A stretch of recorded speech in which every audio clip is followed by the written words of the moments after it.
Hey, okay, this is first time recording on YouTube using YouTube's actual like recording.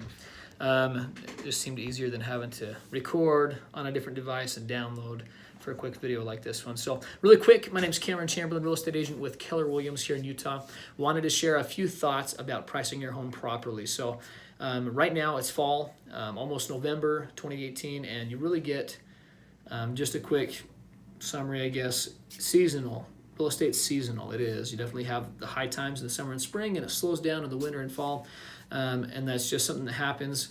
Right now, we're in that slowdown where pricing is taking a break, where there's people are taking a break from looking at homes, and so you get that balance in supply and demand, and that's why that happens there. So, I want to talk about a couple things just to be basic.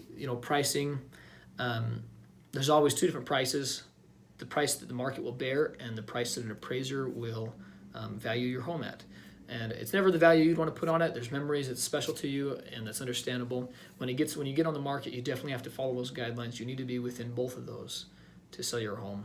If you're above the appraisal, most people have to get a loan, right? So they have to get an appraisal to match what the price is. And if you're above what the market will bear, you're going to sit on the market a long time, and realistically, you're going to sell it for less than you initially listed it or want to. So there's a key in making sure that you list for the right amount to get the most you can. If you take too long, you definitely miss out on opportunities. And then two terms: chasing the market and pricing ahead of the market. These are extremely important, especially in a downshift or in just a relaxing market where homes are sitting longer, they're taking longer to sell, they're not selling for as much. You definitely want to take advantage of the knowledge here and make sure that you're pricing your home properly. So, simple graph, really basic, caveman style almost, make it easy. You've got a market. It's this on a downshift, or that's at least relaxing. This is way more extreme than what we're seeing right now, but it gets the point across. So if or when you're in one of these markets, you're selling your home, you don't want to do what's called chase the market. If you chase the market, you will sell your home for less. It will take longer, and you will end up, your bottom line gets hurt. And it's counterintuitive a little bit, because you look at the market, you look at what homes are worth right now, and you're like, hey, I know what I should price my home at. So let's talk about it. Let's just to be simple, I'm going to use $200,000. And I wanted to do red, and I realized you wouldn't be able to see red from there. So let's just say right now the market, all the comparables, sales, appraisals, current right now, say that your home is worth $200,000. And so it makes sense, let's price it at $200,000. And in an upshift market, or in a more aggressive market, that's absolutely, pricing it what it's worth. Or again, price ahead of the market, go 205, 207.5, and get a little more for the home. There's also danger in going too high in that market. We can talk about it in a different video, but $200K, let's say we listed at $200K, the risk that happens there's a potential that your home is just awesome enough, it's got the nicest updates or whatever, that you could sell it for $200 in a reasonable time. The risk that you run at this is that the market is descending, right?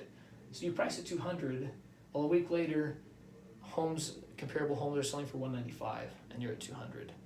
And even at that point, you possibly could be chasing the market. You're going to get lower offers if you get offers. You're going to get fewer views.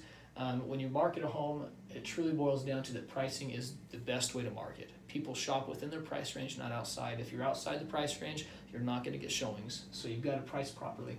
So you may, as the market drops to 195 or 190, you end up having to chase that to catch up, or you have to do a huge price reduction up front of 10 or 15,000. If it drops that quickly, you've got to do a huge price reduction to catch up and get back in front of the market where buyers are looking, because buyers don't look at the older homes that have been on the market for a minute. They don't look at the most expensive.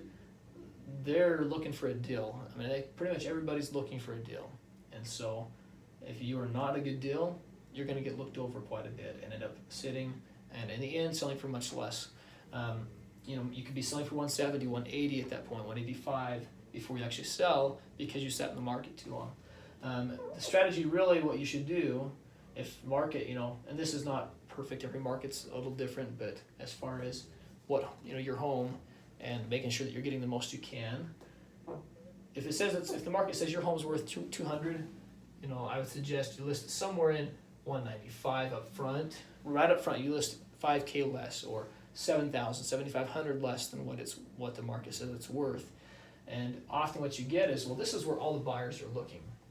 They're looking because it's not a secret when the market is going up or down. When it's going down, people realize that, and so, well, that's what it's worth today, but I know by the time I move in, it's going to be worth 195, 190. And so they're looking for these good deals. All the buyers are looking there. That's where you should price the home, is where the buyers are looking.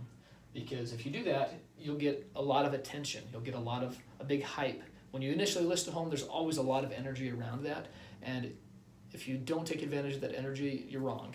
You've got to take advantage of the energy initially out the gates, because you're going to have a lot of people looking for that home, or seeing your home and get excited about it. You're going to get a lot of showings. You'll end up with multiple offers, and often you may have initially listed it less than what it was worth on the open market.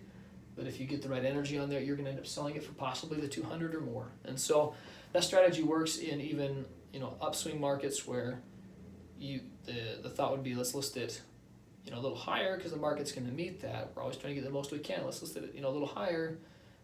The challenge with that is you sit there for a while you're ahead of the market and the buyers are looking under your price again. So there's always that key in just pricing it perfectly to get the most you can. You definitely want to sell in a reasonable amount of time. Those that sit longer sell for less. It's a fact that if you're going to sit longer, you're going to end up selling for less than you'd want to. So good luck selling your home. If you need any help, reach out to me. Definitely reach out to your local real estate expert there as well, wherever you're at, and get some good advice about pricing your home properly so that you're not sitting and you're getting the most you possibly can. Good luck with everything. Wish you the best.